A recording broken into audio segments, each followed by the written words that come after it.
அனைவருக்கும் வணக்கம். இந்த பதிவில் எதை பற்றி பார்க்க போகிறோன்னு தெரிஞ்சுக்கிறதுக்கு முன்னாடி மறக்காமல் நம்ம சேனலை சப்ஸ்கிரைப் பண்ணிக்கோங்க. கூடவே பெல் பட்டனையும் கிளிக் பண்ணி ஆளுங்கிற ஆப்ஷனை கொடுத்துட்டிங்கன்னா நான் போடுற வீடியோ எல்லாமே மிஸ் ஆகாமல் நோட்டிஃபிகேஷனில் வந்துடும். இந்த பதிவு மிக முக்கிய பதிவு அப்படின்னே சொல்லலாங்க. பணம் சம்பந்தப்பட்ட தேவைகளை பூர்த்தி செய்யக்கூடிய ஒரு அற்புதமான பரிகாரம் தான் நான் இப்போ உங்களுக்கு சொல்ல போகிறேன்.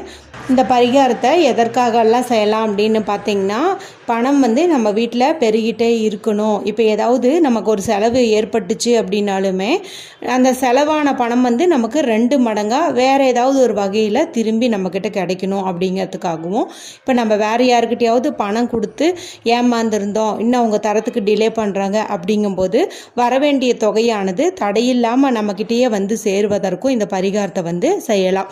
ஆண்கள் பெண்கள் யாருக்கெல்லாம் பண தேவை இருக்குதோ அவங்க எல்லாருமே இந்த பரிகாரத்தை செஞ்சு பலனடையலாம். ரொம்ப ரொம்ப சிம்பிளாக தான் இருக்கும். மேலும் நம்ம வீட்டில் இருக்கக்கூடிய பொருட்களை கொண்டு இந்த பரிகாரத்தை செஞ்சிடலாம். பைசா செலவில்லாமையே செய்யலாம் அப்படின்னே சொல்லலாம். இது செய்வதற்கு ஏதாவது ரூல்ஸ் இருக்கா அப்படின்னு பார்த்தீங்கன்னா, இப்போ வீட்டில் அசைவம் செய்யலை, மேலும் பெண்கள் பீரியட்ஸ் டைமில் இல்லை அப்படிங்கும்போது பூஜை அறையில் விளக்கேற்றி வச்சு இந்த பரிகாரத்தில் எங்களுக்கு நல்ல பலன் கிடைக்கணும்னு குலதெய்வத்தையும் இஷ்ட தெய்வத்தையும் வேண்டிக்கிட்டு இந்த பரிகாரத்தை செய்யும்போது நல்ல பலன் கிடைக்கும். ஒருவேளை வீட்டில் நான்வெஜ் செஞ்சிட்டீங்க, சாப்பிட்டுட்டீங்க, இல்லை மாதவிடாய் தீட்டாயிடுச்சு அப்படிங்கும்போது நீங்கள் ஹாலில் உட்காந்து இந்த பரிகாரத்தை செய்யுங்க. மனதிற்குள்ளேயே குலதெய்வத்தை நீங்கள் வேண்டிக்கோங்க. எந்த நாளில் இந்த பரிகாரத்தை செய்யணும் அப்படின்னு பார்த்தீங்கன்னா, புதன்கிழமை நாளில் தான் இந்த பரிகாரத்தை செய்யணும்.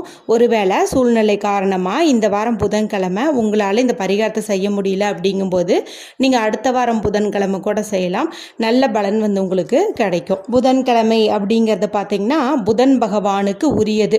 இப்போது நம்மக்கிட்ட எவ்வளவு பணம் சேர்ந்தாலும் அது எந்த மாதிரி சேமிக்கலாம், எந்த மாதிரி இன்வெஸ்ட் பண்ண நமக்கு 2 மடங்காக திரும்ப கிடைக்கும் அப்படிங்கிற புத்தியை தரக்கூடியவர்னு பார்த்தீங்கன்னா புதன் பகவான் தான். அவர் நம்ம ஜாதகத்தில் வீக்காக இருந்தாங்க அப்படின்னா தான் நம்ம யாருக்கிட்டையாவது பணத்தை கொடுத்து ஏமாந்து போகிறது, இல்லை ஏதாவது ஒரு பிஸ்னஸில் நஷ்டம் பண்ணிக்கிறது, இல்லை பணம் தொலைஞ்சு போகிறது, அதாவது நம்ம பாதுகாப்பாக வைக்காமல் விட்டு மிஸ் ஆகிறது, இந்த மாதிரி பிரச்சனைகள் எல்லாம் ஏற்படும். எந்த அளவுக்கு சுக்கிர பகவானுடைய அருள் நமக்கு வேணும்னு நினைக்கிறோமோ அதே அளவு புத்தியை தரக்கூடிய புதன் பகவானுடைய அருளும் நமக்கு வேணும். மேலும் பொன் கிடைச்சாலும் புதன் கிடைக்காது அப்படின்னு சொல்லுவாங்க. அந்த அளவுக்கு புதன்கிழமை அப்படிங்கிறது ஒரு சிறப்பு வாய்ந்த நாளாக கருதப்படுது. எந்த ஒரு நல்ல விஷயமா இருந்தாலும் நீங்கள் வேற எதுவுமே பார்க்க தேவையில்லை. புதன்கிழமையாக இருந்துச்சு அப்படின்னாவே கண்ணை மூடிட்டு அந்த விஷயத்தை நீங்கள் செஞ்சிடலாம். மேலும் புதன்கிழமைங்கிறது விநாயக பெருமான் வழிபாட்டிற்கு உகந்த நாளாகவும் கருதப்படுது. மேலும் மகாவிஷ்ணுடைய வழிபாட்டிற்கு உகந்த நாளாகவும் கருதப்படுது. புதன் பகவானுடைய அதிபதி தான் பார்த்தீங்கன்னா மகாவிஷ்ணு. இத்தகைய சிறப்பு இந்த புதன்கிழமைக்கு இருக்கிறதுனால இப்போ நான் சொல்லக்கூடிய பரிகாரத்தை நீங்கள் புதன்கிழமை இரவு 12 மணிக்குள்ளே செய்வது அற்புதமான பலனை கொடுக்கும். இருந்தாலும் ஒரு பெஸ்ட்டான டைம் சொல்லுங்கன்னு கேட்டிங்கன்னா, புதன் ஹோரை நேரமான காலை 6 மணியிலிருந்து 7, மதியம் 1 to 2, இரவு 8 to 9 இந்த 3 நேரத்தை நீங்கள் பயன்படுத்திக்கலாம். இந்த நேரத்தை தவற விட்டவங்க புதன்கிழமை நாளை முழுமையுமே பயன்படுத்திக்கோங்க. இரவு 12 மணிக்குள்ளே செய்யுங்க. இது செய்வதற்கு முன்னாடி அமைதியாக ஒரு இடத்துல உட்காந்துக்கோங்க. வழக்கம் போல தான் யாருக்கிட்டேயும் பேசிக்கிட்டோ டிவி பார்த்துட்டோ மொபைல் பார்த்துட்டோ சில பரிகாரங்களை நீங்கள் செய்யக்கூடாது. ஏன் அப்படின்னு பார்த்தீங்கன்னா, இப்படி செய்யும்போது அந்த பரிகாரத்தின் மீது நமக்கு நம்பிக்கையே வராது. எந்த ஒரு விஷயமா இருந்தாலும் நம்ம நம்பிக்கையோடு செய்யும்போது தான் அதுக்குண்டான பலன் நமக்கு கிடைக்கும். அதனால மனசை அலைப்பாயாமல் அமைதியாக வச்சுக்கோங்க. இப்போ நமக்கு தேவையான பொருட்கள் என்னென்ன அப்படின்னு பார்த்தரலாம்.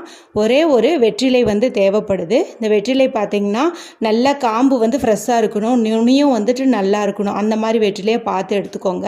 இப்போ இல்லை கடையில் வாங்குற மாதிரி இருந்தால் கூட கொஞ்சம் ஃப்ரெஷ்ஷாக பார்த்து வாங்கிக்கோங்க. பூச்சி அரிக்காத மாதிரி, ஓட்டைகள் இல்லாத மாதிரி நல்லதாக பார்த்து எடுத்துக்கோங்க.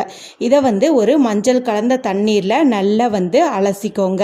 அதன் பிறகு ஒரு காட்டன் துணியை வச்சு நல்லா தொடச்சிக்கோங்க. வெற்றிலை அப்படிங்கிறத பார்த்தீங்கன்னா நம்ம செய்யக்கூடிய காரியத்தில் வெற்றியை தரக்கூடியது அப்படின்னே சொல்லலாம். மேலும் இதனுடைய நிறமான பச்சை அப்படிங்கிறத பார்த்தீங்கன்னா புதன் பகவானுக்கு உரிய நிறம். மேலும் செல்வத்திற்கு அதிபதியான குபேரருக்கு உரிய நிறம் அப்படின்னே சொல்லலாம். அதனால் இந்த பச்சை நிறத்தில் இருக்கக்கூடிய வெற்றிலையை நம்ம இந்த பரிகாரத்துக்கு பயன்படுத்துகிறோம். அடுத்து நமக்கு தேவையானது அப்படின்னு பார்த்திங்கன்னா ஒரே ஒரு டிராப் நெய் நமக்கு தேவைப்படுது.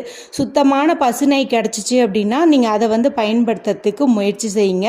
இல்லைனா பூஜை அறையில் விளக்கு ஊற்றுவதற்காக வச்சுருப்பீங்க பார்த்தீங்களா, அந்த நெய்யை நீங்கள் ஒரு டிராப்பாவது எடுத்து அந்த வெற்றிலையினுடைய முன்பகுதி முழுவதும் நீங்கள் தடவி விட்டுருங்க. நெய் அப்படிங்கிறது பார்த்திங்கன்னா மகாலட்சுமி தாயாருக்கு ரொம்பவுமே பிரியமான பொருள் அப்படின்னு சொல்லுவோம். அதனால் இந்த நெய்யை பயன்படுத்தும் போது நமக்கு பணவரவில் நல்ல அதிரடி மாற்றங்கள் உண்டாகும். நெய்யின் நறுமணம் அப்படிங்கிறதே பார்த்திங்கன்னா பணத்தை ஈர்த்து கொடுக்கும் அப்படின்னே சொல்லலாம். அதன் பிறகு நமக்கு தேவையான பொருள் என்ன அப்படின்னு பார்த்திங்கன்னா 2 ஏலக்காய் தேவைப்படுது. இந்த ஏலக்காய் அப்படிங்கிறதும் மகாலட்சுமி தாயாருக்கு பிரியமான பொருள், மேலும் பணவசியத்தை ஈர்த்து தரக்கூடிய பொருள். இந்த 2 ஏலக்காயும் பார்த்திங்கன்னா நல்லா ஃப்ரெஷ்ஷாக இருக்கணும். விதைகளெல்லாம் வெளியில் தெரியாத மாதிரி நல்ல ஏலக்காயாக நீங்கள் எடுத்துக்கோங்க. அடுத்து 2 கிராம்பு தேவைப்படுது. இந்த கிராம்பு பயன்படுத்தும் போது நமக்கு வீண் விரயம் ஆகாது. பண வரவில் ஏதாவது தடைகள் இருந்துச்சு அப்படின்னா அந்த தடைகளை நீக்கக்கூடிய சக்தி இந்த கிராம்புக்கு உண்டு.